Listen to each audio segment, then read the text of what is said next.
This pump is identical to the normal Bbraun perfusor. The only visual cues that you're going to see that differentiate are the yellow stickers, which are part of the pre-user check anyway. But otherwise the pump is the exact same. MDSS simply changed some of the menu options that are available to us. Then that's what helps differentiate its use as an epidural, I suppose a PCA, or a regular Bbraun pump. But if we just have an orientation to it, we've got at the front is the faceplate. On this you've got your buttons, so your power button, your bolus button, your cancel or your back to your previous menu button. Then you've got some arrows which allow you to navigate inside your menu. The OK button, which we can use to select, but we can often use the left arrow key to select as well. Then this blue button here, we don't use it. This is the communication button if MDSS want to communicate between the devices. And then you've got your start stop button, which allows us to start and stop the infusion. Here you've got your syringe drive holder.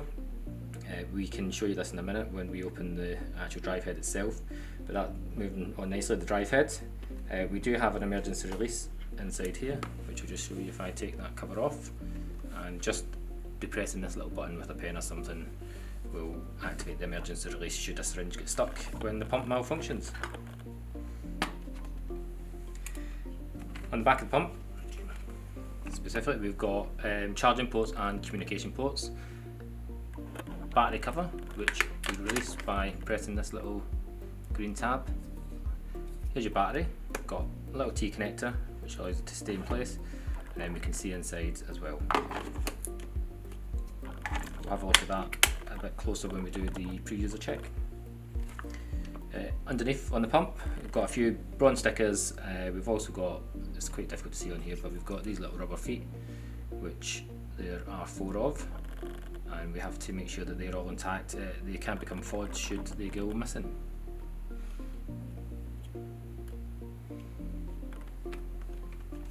The green button you can see here, this is just sort of a release clamp. When you stack these pumps together, they join via a little slidey thing just here. Well, you can see the top version on this one, but this would sit on the top version of another one, and the green button just allows us to release that and then slip the device off. So like any device, we want to check for duct dust and damage, so essentially just a 360, looking at every single part of the device, paying particular attention to your charging ports and your communication ports, making sure there's nothing that's obviously damaged on this device. And if we're happy with that and it's clean, then we can move on. There's quite a number of stickers that we need to make sure are present. I've already mentioned with the epidural, it has to have the yellow faceplate and your epidural sticker at the top. It gives us that visual cue should we be using this in terms of when we're putting our drugs in to help prevent any errors. This is in line with most NHS trust policies as well, that yellow's the colour that we use for epidurals. Whilst we're at the top, there's a few other stickers that we need to make sure are present. So this is just the number that we use, the logistics number I suppose, to say which kit this is attached to.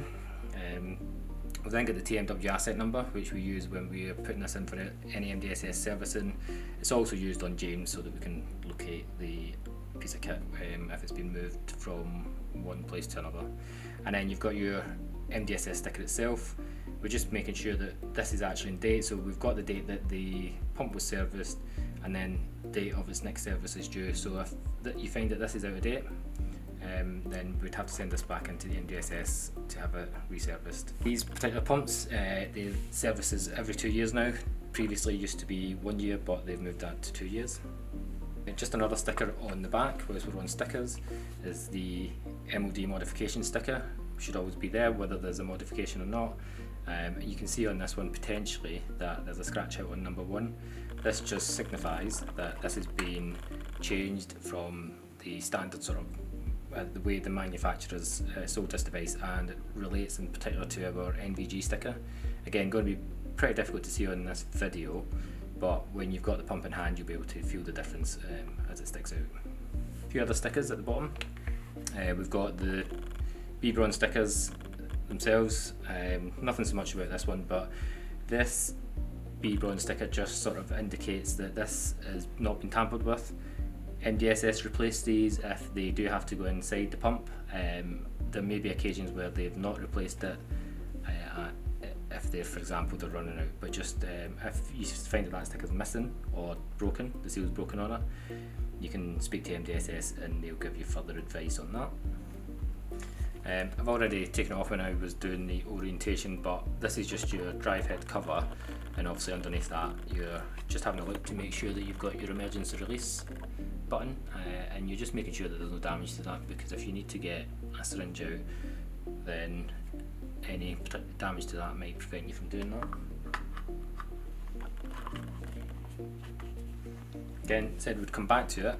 We'll go to the battery, so just pressing your little green release tab, open the battery cover, lifting up your key lock, it already was in this case from the last one, then we would just remove the battery. Now you want to have a look inside your battery compartment, looking for your battery terminal connections, just making sure there's no damage to them or there's nothing that could potentially obstruct the battery charging. If we're happy with that, then the next thing we want to do is look at the battery itself. Just have a 360, make sure there's no obvious cracks or leaks from the battery. They have a 4-year expiry life. We tend to mark on the expiry date, so whenever we put this in, we just add 4 years to that date. There is a roundabout way by checking these numbers, so just underneath the Bbraun sign there's a sort of the few long numbers. It's this particular one, the third one down. But you need the manual to sort of understand how that's calculated, so we won't go into it in this video. If you're happy with that, just pop your battery back in. Another check that we want to do is at the front of the device. If we pull the faceplate down, difficult to see on this video again, but we've got a magnet here and a little magnet here, and then obviously these meet up with the metal parts at the top, just making sure that's intact. We've then got on the faceplate on the inside, we've got 6 screws, but we're actually just checking that we've got the screw covers on, so you shouldn't really be able to see the screws, but on the video you'll be able to see the difference in colour. So just making sure they're intact. But the physical checks, we'll switch the device on and we'll do the functional checks. So just press your power button. You then see the LCD lighting up. You also get your 3 LEDs lighting up. The machine will go through a self-test, and then what you'll find is that your drive head will extend. And if we just keep an eye on these clamps here, you'll notice that they should open up like little pincers, so we just make sure that that happens.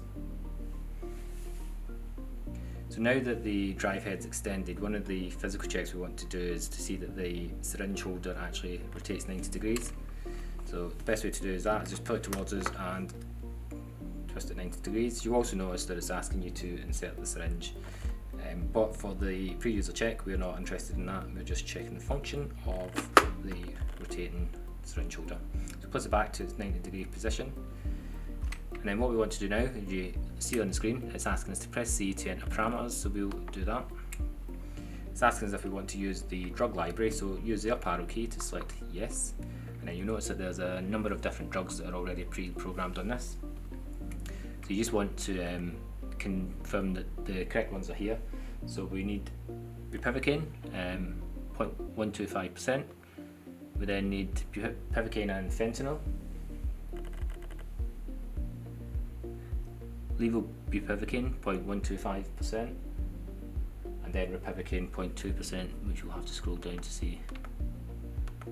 So once you're happy that they're there, what we do is we'll just select one so that we can then finish off the pre-user check. So we'll just use the bupivacaine 0.125%. So if we highlight it, we can either press the left arrow key as you look at it, or the OK key. It will just display the drug that you've selected, and then what we want to do is we want to go into the main menu, so you can see that you've got 75 milligrams and 60 mLs. We want to scroll down to the bottom where we can see our options. Again, using the left arrow key or the OK button, enter the options. There's a few things that we need to check off here. So the pressure should be set to 5. Data lock on this will be set to off for the 373, but when it comes to setting up, we'll switch that on and we'll show you that at the time. Bolus rate 600 mils per hour. contrast should be set to 9, as well as the display and the keypad light. The alarm volume to 9. Your date should be accurate and your time should be in Zulu. Macro mode should be inactive. Once you're happy with that, we press and hold the power button to switch the device off. It'll tell you to hold it for 3 seconds, you can see on the screen, and then the drive head will come back into the park position. And that is the pre-user check carried out for the Bbraun Epidural. Okay, so if we now want to set up an infusion for an epidural, we also need our pump and a syringe with our drug in it, whatever the choice may be. Switch the device on, go through the same system test as before, and we'll have to wait for the drive to extend.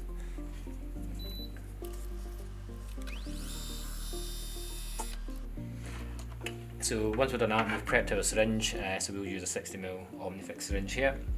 So what we want to do is insert the syringe. We have to take the syringe holder down to 90 degrees, open the faceplate, and then we're going to insert the syringe so that the flange goes in between the green parts here.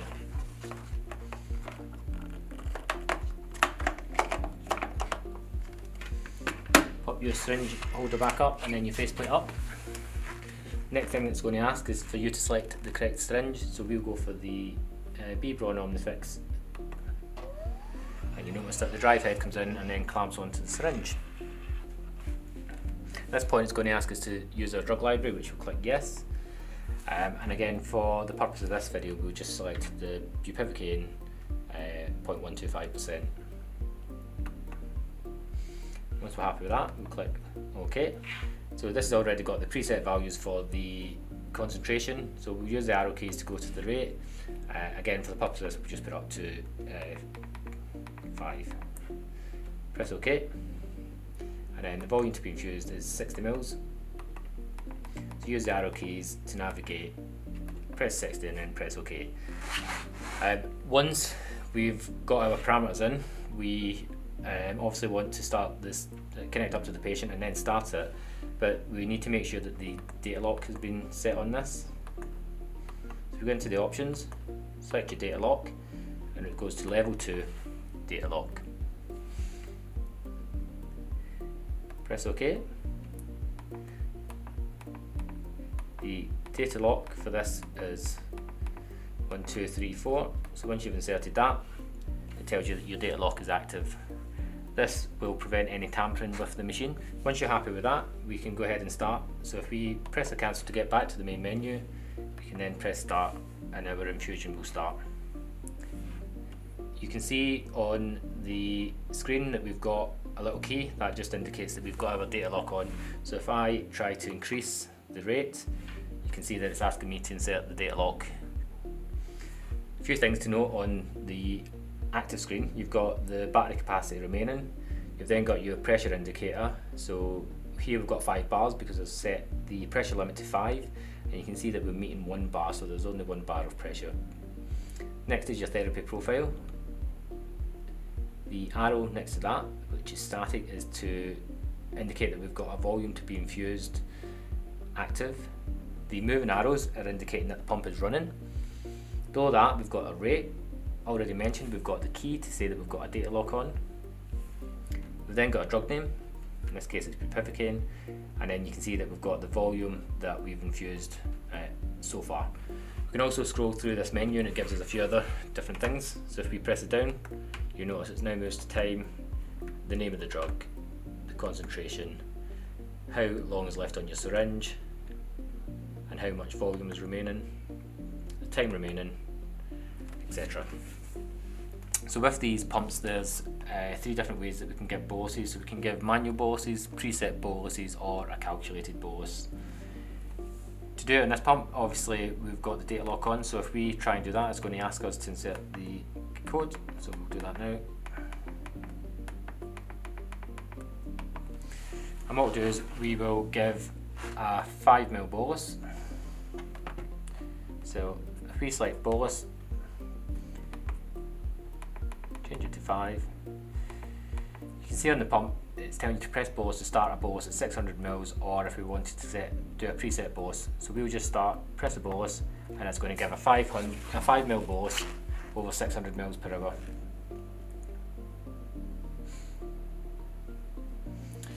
We can cancel a bolus at any time before it's finished by pressing the OK button as displayed on the screen, and then that will cancel. And it's just important to remember to document the exact bolus that you've given. To give a preset bolus, we'll press the bolus button again. This time we'll do a 2 ml bolus, and we'll do it over a set time. So now we'll press OK, and then we'll say it's over just for simple. We'll do it over the 12 seconds as annotated here, which would still be at 600 mils per hour, and then it's telling us to press the bolus to start that bolus.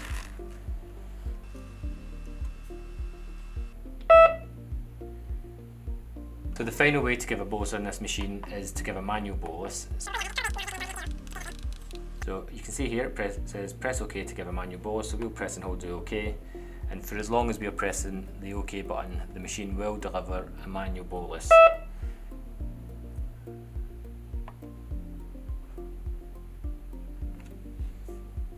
In order to change the rate of the pump whilst it's still running, we would indicate that that's what we want to do. We can then you can see the pump is still running, we can change the rate to 6, 7, press OK to confirm, and then the machine continues to run at the higher rate. We can switch the pump into standby mode. Obviously if the data lock hasn't activated yet, we don't have to re-enter that, so if we press this, hold it for 3 seconds, and instead of switching off, it will go into standby mode. We can see here we can set a standby time. It's currently set at 24 hours, but we can reduce that to right down to minutes. We won't do it for the purpose of this, so to go back out of this, press cancel, and if we wanted to cancel the standby, we can see down here it just tells us press C, and then we would have to review our settings and then press the start stop button to start the infusion again. If you needed to clear the current sort of volume infused settings, the easiest way to do that is if we stop a pump. So we can see it stopped now. We press the cancel button.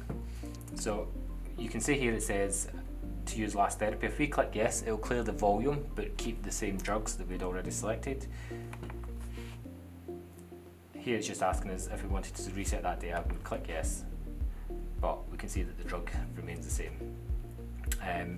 So that's about it for the actual functional use of the pump itself, but a few other things that we probably need to know about are things like alarms. So the Bbraun has 5 different types of alarms. You've got a device alarm, an operating alarm, you have a pre-alarm, a reminder alarm, and then you've got a hint.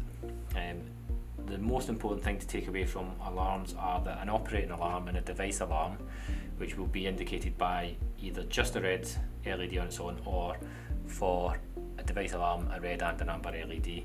The important thing to take away from them is that the pump will have stopped, so your patient will no longer be receiving an infusion. So you must act upon them as quickly as possible. The pre-alarm, which will be annotated by an amber LED and also an audible cue, is just indicating that your pump is about to finish for whatever reason. So that could be that the volume to be infused or the time is expiring. These pumps also give you a pre-alarm when there's 30 minutes remaining on the battery, and there is a few other different types of alarms that you may get for that, but that's something that you would need to look upon and set to memory. But the pumps are usually pretty good at telling us what it is. Some of your operating alarms could be that you've got a high occlusion pressure, so if we've set a pressure of 5 and the pressure in the system 6 or above, then you're going to receive an operating alarm, which is denoted by the red LED. Again, making sure that that's your pump stop, so you want to check in particular for an occlusion pressure just at the patient end of the epidural or down here at your electrospirograph to make sure there's no kinks or it's not tangled or tied up on itself. The pump will also give you an amber LED for a hint. So a hint is just something when you're trying to say, for example, enter a value into the pump that the pump doesn't really accept. So what we can see on this particular pump, there is a dose guard which has been put on by MDSS to prevent us from going higher than what would be accepted for an epidural. So if we try and increase this to beyond 20 mils per hour, you can see that the dose guard limit has been reached. If we leave the pump long enough in an inactive state, it will give us a reminder alarm just to tell us that we've tried to, we began inserting some values but we've not finished that. If that's fine and you're not ready to attach the pump to the patient, then what we want to do is acknowledge that by pressing the OK, and that will cancel the alarm. A device alarm can be simulated if we open the battery cover whilst the pump is running. You can see now that it tells us that we've got the battery cover removed, and if we actually go ahead and remove the battery, you will see that the device then goes into a malfunction, but still gives off an audible cue.